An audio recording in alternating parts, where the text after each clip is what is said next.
बिस्मिल्लाहिर्रहमानिर्रहीम। स्टूडेंट, अब जो मैं आपको टॉपिक पढ़ा रही हूँ वो आपके पास है 4 क्वार्टर मूविंग टोटल्स।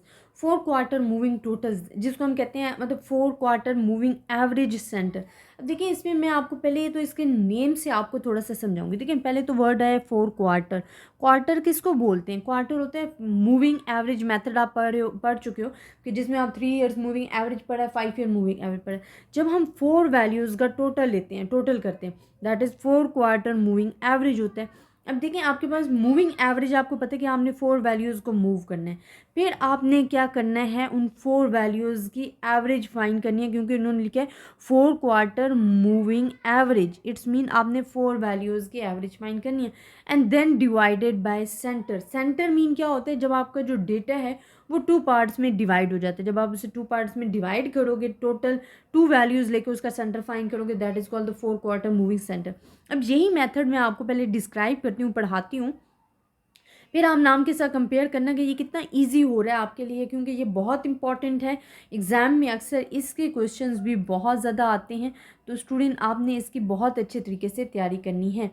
अब हमारे पास क्या है, 4 क्वार्टर मूविंग एवरेज है। आपने सबसे पहले तो 4 क्वार्टर मूविंग टोटल फाइंड करना है।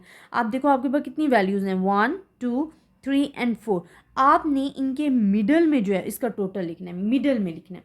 इसी तरह आपने फर्स्ट वैल्यू को स्किप कर देना है। अब 4 वैल्यूज़ लेनी, 1 2 3 एंड 4। तो आपने इन 4 वैल्यूज़ के मिडल में इसका टोटल लिखना है। फिर आपने नेक्स्ट वैल्यूज़ को स्किप कर देना है, एक और वैल्यूज़ ले लेनी है। अब आपके पास कितनी वैल्यूज़ होगी, 4 वैल्यूज़, उनका टोटल लेना है और इसके 4 वैल्यूज़ के मिडल में लिखना है और आपके पास टोटल आ जाएगा।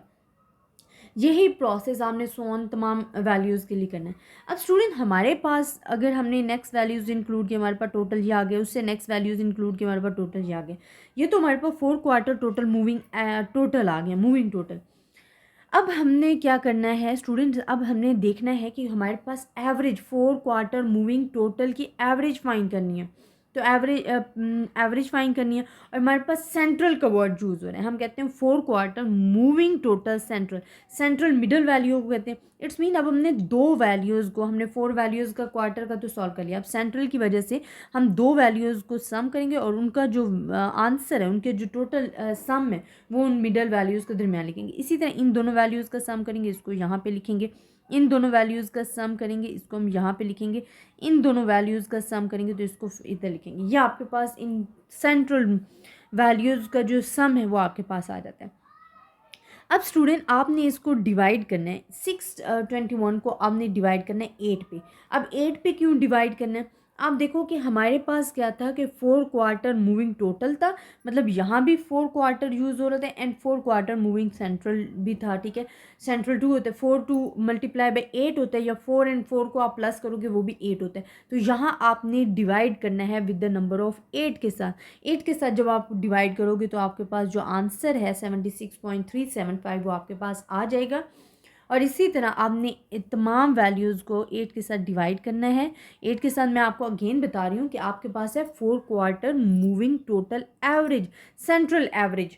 तो आप जब 4 क्वार्टर मूविंग टोटल है तो आपके पास 4 वैल्यूज़ तो ऑलरेडी इंक्लूड होती, लेकिन सेंट्रल की वजह से हमने क्या किया कि वो डेटा को, सेंट्रल वैल्यू क्या करती है, आपके डेटा को इक्वल पार्ट्स में डिवाइड कर देती है। तो अगर 4 क्वार्टर सेंट्रल मूविंग को हमने डिवाइड कर दिया 2 पार्ट्स में, देन 4 एंड 4 आपके पास 8 हो जाता है और आप 8 से डिवाइड करते हो।